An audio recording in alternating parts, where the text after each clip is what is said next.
I tried with Senator Grassley back in the 80s to freeze all government spending, including Social Security, including everything. 5 Latino Democrat lawmakers in Connecticut.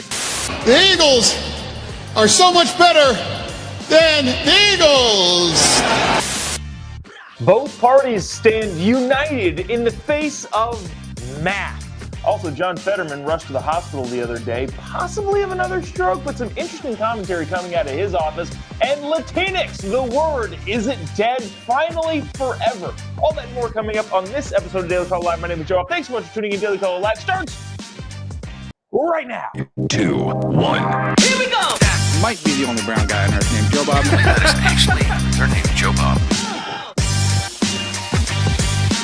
Live from the dingy bunker, completely cut off from the outside world, except for you fine folks. My name is Jobob. This is Daily Caller Live. Thanks so much for tuning in on today. It is February 10th, Friday, the year of our Lord 2023. Thanks so much for tuning in and joining us. As if there wasn't already enough about the SOTU. I think Wednesday, was it the day after the SOTU, I came on here and just ranted incessantly about how the State of the Union address is stupid and needs to go away. I still believe that, but also there was a moment in there that I didn't necessarily miss, but also didn't quite give enough shrift to, I guess, if that's the correct word. There's a bipartisan push to stand against math. There's a big story, I guess, surrounding this whole idea that Joe Biden tricked Republicans into agreeing with him to not cut Social Security and Medicare, Medicaid, whatever. That whole story is dumb. But at the same time, there was, it appears to be, bipartisan support, again, against math. Not against policy, really, because the policy is kind of downstream of the math problem that is Social Security and entitlements as a whole. You can believe that we need entitlements or we don't need entitlements. The policy and what your opinion is doesn't actually matter when you look at it as a math problem. Your favorite color can be green, and somebody else's favorite color can be purple. And you guys can argue back and forth about why the colors are the best colors. Oh, green is the best color. No, purple is the best color. And I and some other, reasonable people out there would go, yes, but 2 + 2 still equals 4. It has nothing to do with what your favorite color is. But there's a lot of your media out there saying that Joe Biden tricked Republicans into saying, no, we're not going to touch entitlements. Even though Kevin McCarthy has been on every single media outlet as the Speaker of the House saying we're not going to touch entitlements, Joe Biden accused Republicans of wanting to cut entitlements.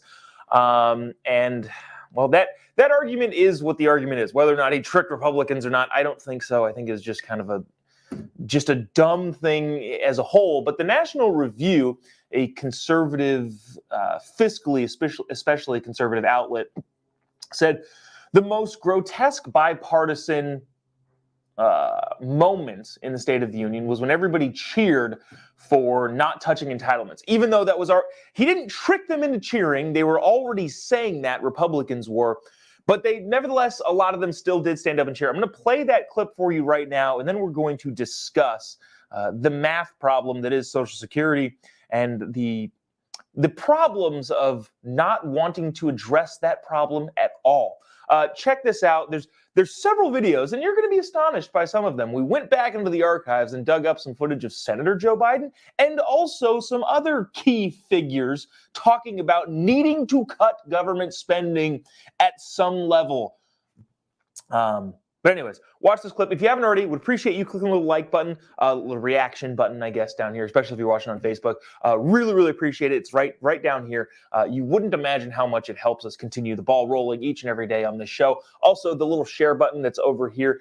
Really, really appreciate you doing so. And let us know in the comment section what you think. I am curious because I know our audience is somewhat older, and a lot of people depend on Social Security, and that's not part of the argument. The argument is it goes without saying it has to be restructured. The math doesn't work on this Social Security equation, and whether or not you want Social Security, you want to keep getting it, and all that sort of stuff is entirely irrelevant. So I am curious what you think in the comment section. Anyways, this was the moment, the most grotesque bipartisan moment, according to the National Review. Check this out. We're not going to be moved into being threatened to default on the debt if we don't respond. Folks,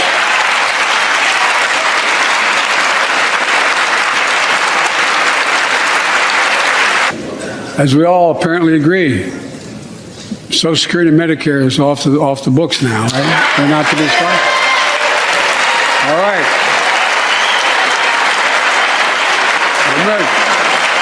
We got unanimity.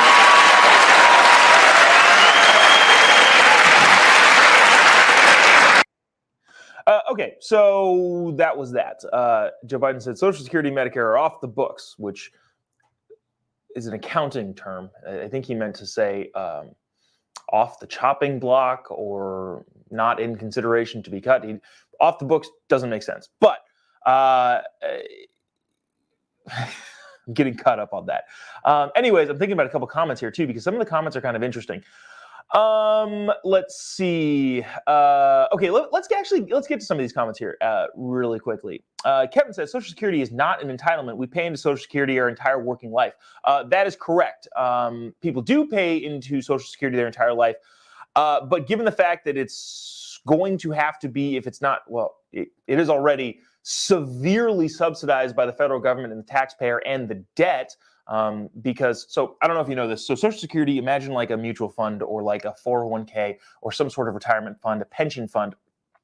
All of the entire country who pays into Social Security goes into that fund. And the idea is just like an insurance policy. It's expected to grow. And then once you're done paying into it and you're ready to take out of it, it has grown to a size where it can accommodate for that, because a lot of people pay into Social Security based on rates for taking Social Security money out for like 4 to 5 years. Now people living to their 90s, now they're taking Social Security for the next 25 years. The math wasn't supposed to work that way when Social Security was instituted. And on top of that, the fund that is supposed to grow exponentially in order to have enough money to be able to take out of it is performing as bad, if not worse, than any fund ever. I think Social Security, I don't quote me on this, but I think Social Security is the worst performing investment fund of all time ever. I think it earns like about 1%. Like a savings account at a bank, you're better off putting your money in there. But the government requires that you pay Social Security, doesn't do anything to grow the fund.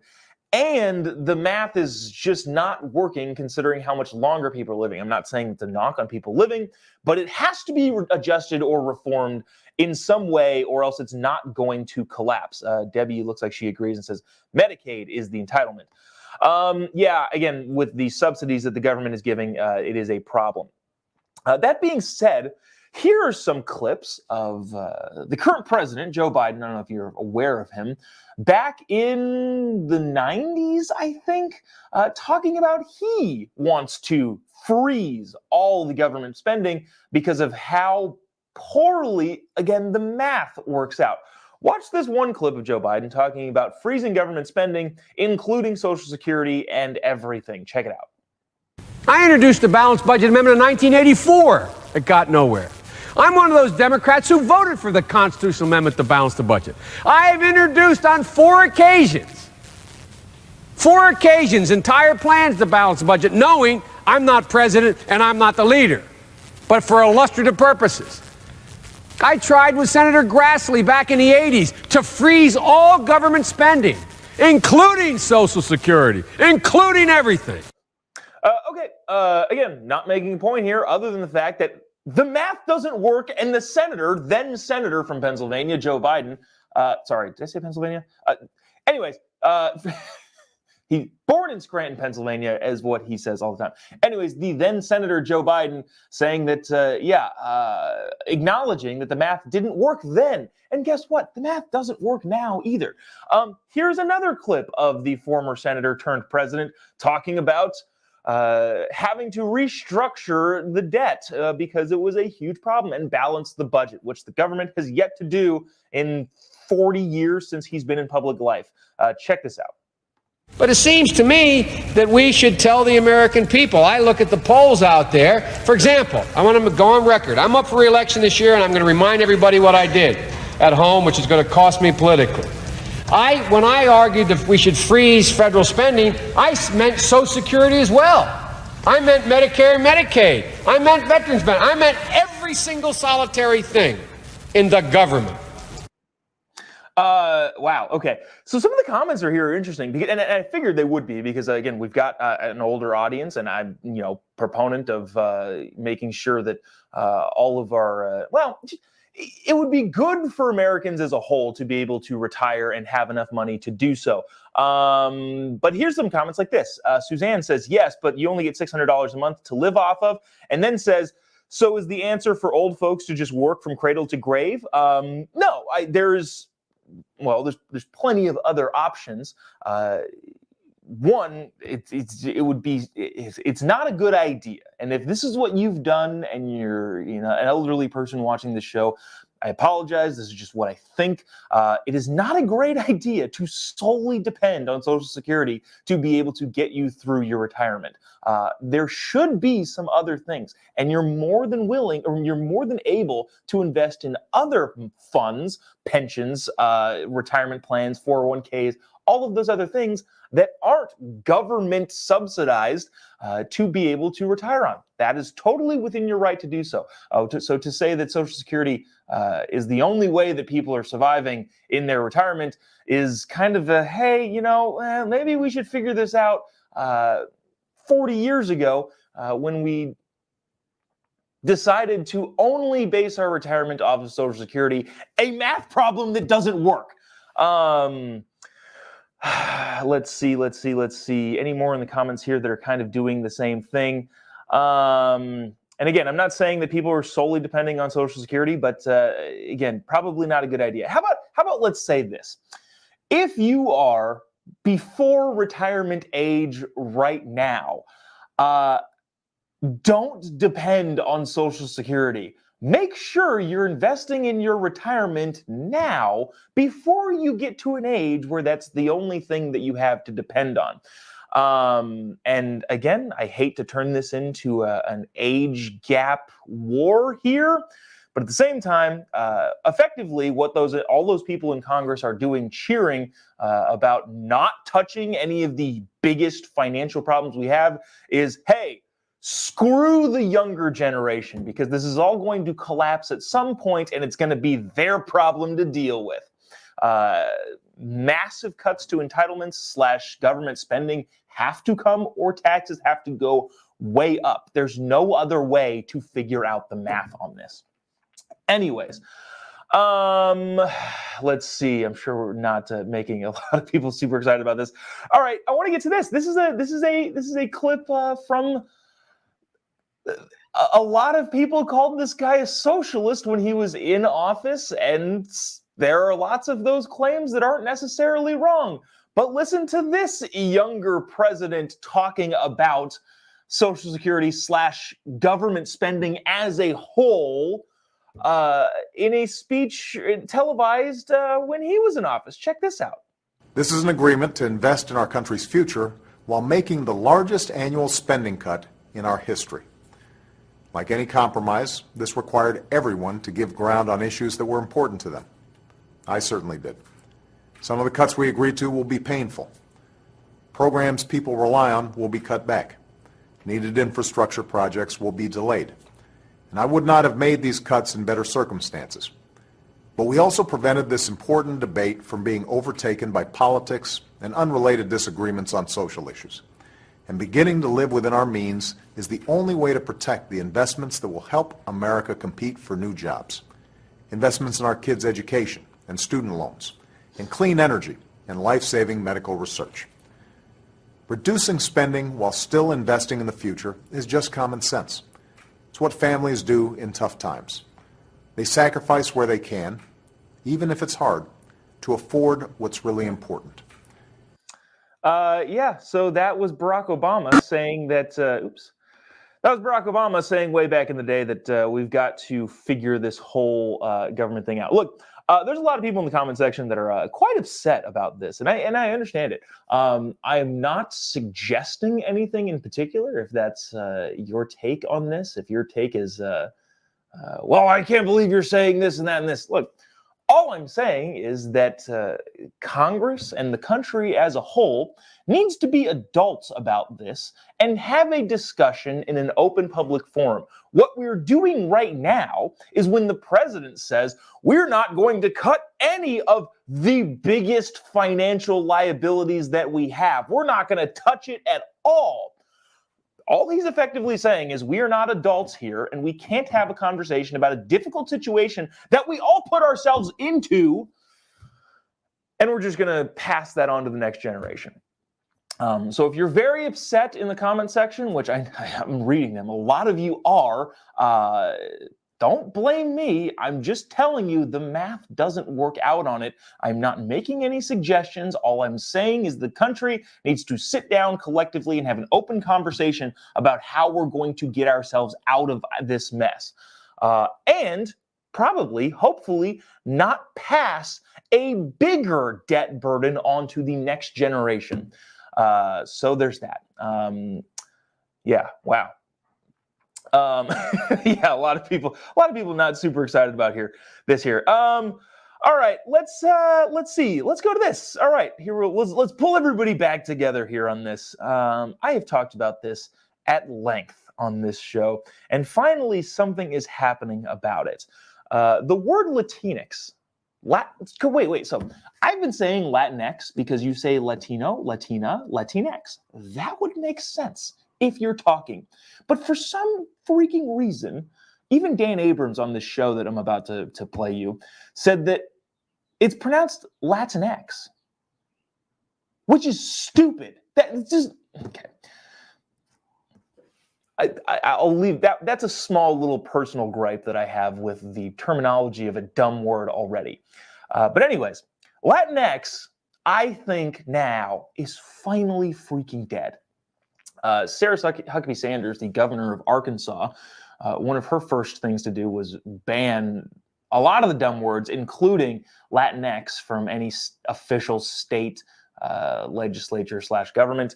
And also now there are lawmakers in the state of Connecticut, state lawmakers in Connecticut, trying to do the same thing. But first, check this out. This is what Latinx is, according to Dan Abrams from his show. I thought this was kind of an interesting kind of explanation of what it is. Check this out. Latinx is a gender-neutral alternative to the terms Latino and Latina, a conjured-up word to apparently help include those in the Latina community who do not identify as either male or female. So it's meant to be inclusive, but it's actually causing a lot of division. And now there's an effort to officially end its use in government. And it's not coming from white conservatives, but from Democrats. 5 Latino Democrat lawmakers in Connecticut now putting forth legislation to ban the word from all official government documents. Yes, you heard that correctly. 5 Latino Democrat state representatives in the state of Connecticut were like, yeah, this is stupid. We're not going to use this anymore. Give me a second. I'm pulling up the article that I had here. Had a little bit of a computer fart. Connecticut Latino lawmakers proposed banning Latinx and calling it offensive. A group of Latino lawmakers in Connecticut have proposed that the state follow Arkansas's lead and ban the term Latinx from official government documents, calling it offensive to Spanish speakers. The word is used as a gender... I'm saying all the same things that he just said. It's supposed to be a gender neutral.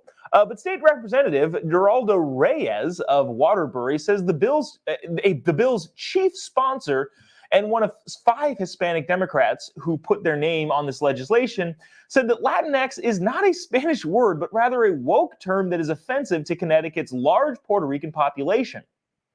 He said, I'm of Puerto Rican descent and I find it offensive. Last month, they banned it, yada, yada, yada. Where's the thing? There's the line that I thought he said. Okay, here we go. The Spanish language is centuries old and defaults to Latino for everybody, Reyes said. It's already all-inclusive. They didn't need to create a word. It already exists. Yes. And by they, I mean rich, college-educated, white liberals are telling brown people that their language is wrong. And that's pretty much all of that. It's I'm hoping that this will be the dagger in the coffin of Latinx. Polling continues to show that I think like 30% of Latino people have even like heard of it, and of that, I think like 1% actually use the term Latinx. Nobody uses it, and on top of that, according to a new poll, I think it was ABC Ipsos, but I don't know. Don't quote me on that. 40% of, dang near half of Latino people are offended by the word, yet it's still being pushed by NPR. Still uses Latinx all the time. Again, bunch of white liberals there telling brown people how to talk, which would seem to be the epitome of racism, but that is what it is. All right, lastly, I want to get to this before we head on into the weekend in stride. John Fetterman. Remember John Fetterman? He's this guy. Watch this clip. This is him on the campaign trail doing what he does. Check this out. And the Eagles are so much better than the Eagles. No. That's it. That's all we'll play from that. It goes on, but yeah, it feels wrong to make fun of that because this is a guy who suffered a stroke and is not cognitively well because of it. But at the same time, he should have dropped out of the race. He had his stroke. Fetterman had his stroke long before the actual election and had more than enough time to step down and put somebody else in there that wasn't insane and also didn't recently have a stroke. He was insane before the stroke, but they very well could have put up a normal person, normal candidate in that seat in Pennsylvania to win. But I thought this was interesting. John Fetterman was rushed to the hospital on Wednesday evening, I believe, after his stroke, having some lightheadedness. I think he stayed overnight. I'm not sure if he's been released yet. But this is a comment. This is from the New York Times. And let's read this. Apparently, it's taken a very physiological toll on Mr. Fetterman. It's been less than a year since the stroke transformed him from someone with a large stature and suggested machismo into a physically altered version of himself. And he is frustrated at times that this is not yet the man he once was. That he is not yet the man he once was. He has come to terms with the fact, this is in the New York Times, he has come to terms with the fact that he may have set himself back permanently by not taking the recommended amount of rest during the campaign. And he continues to push himself in ways people close to him are worried are detrimental. So is that John Fetterman or somebody in the Fetterman office saying that, yeah, we shouldn't have continued to run? Because he shouldn't have, by the way. Can you imagine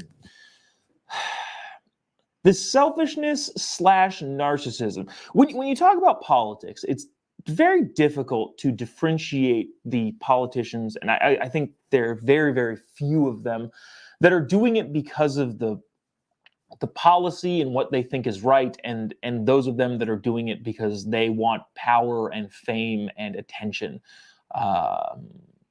It's very, very difficult to separate those two things in the public eye.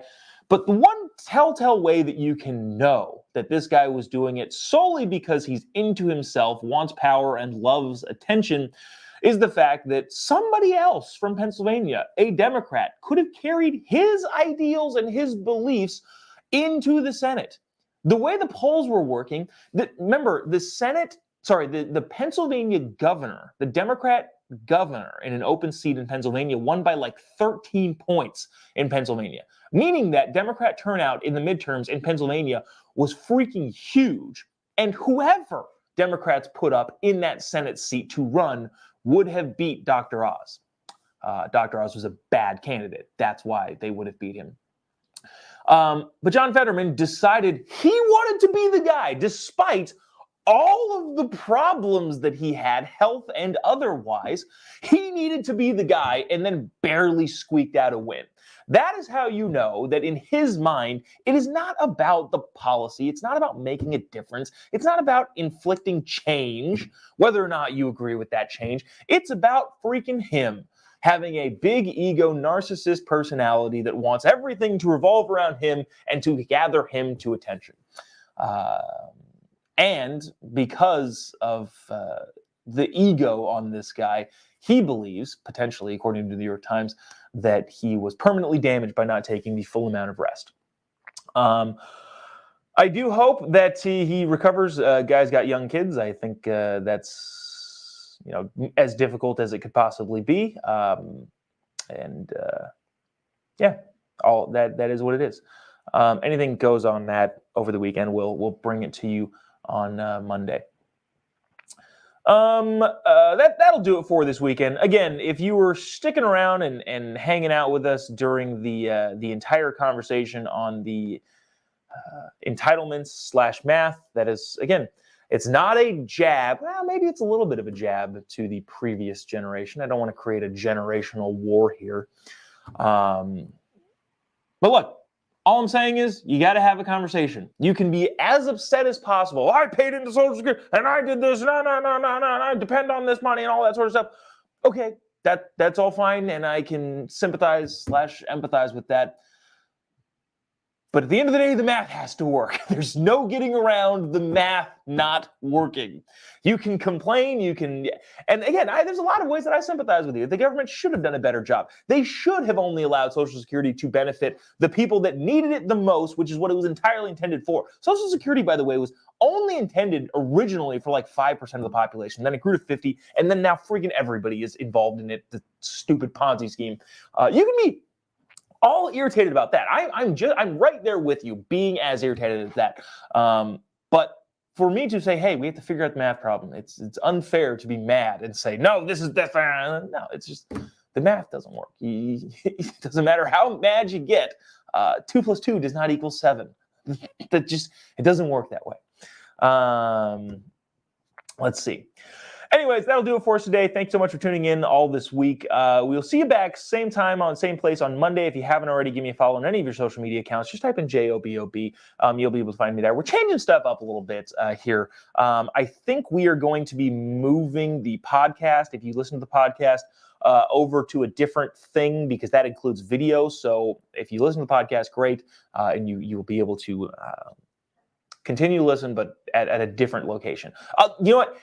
If you're listening to the podcast right now in a place that is no longer going to exist, I will put up another podcast thing in that podcast feed to let you know about that. And if you just watch it on the show on Facebook every day, this has no bearing on you. Anyways, that'll do it for us today. Thanks so much for tuning in. We'll see you Monday. Have a great weekend. See you then. God bless America.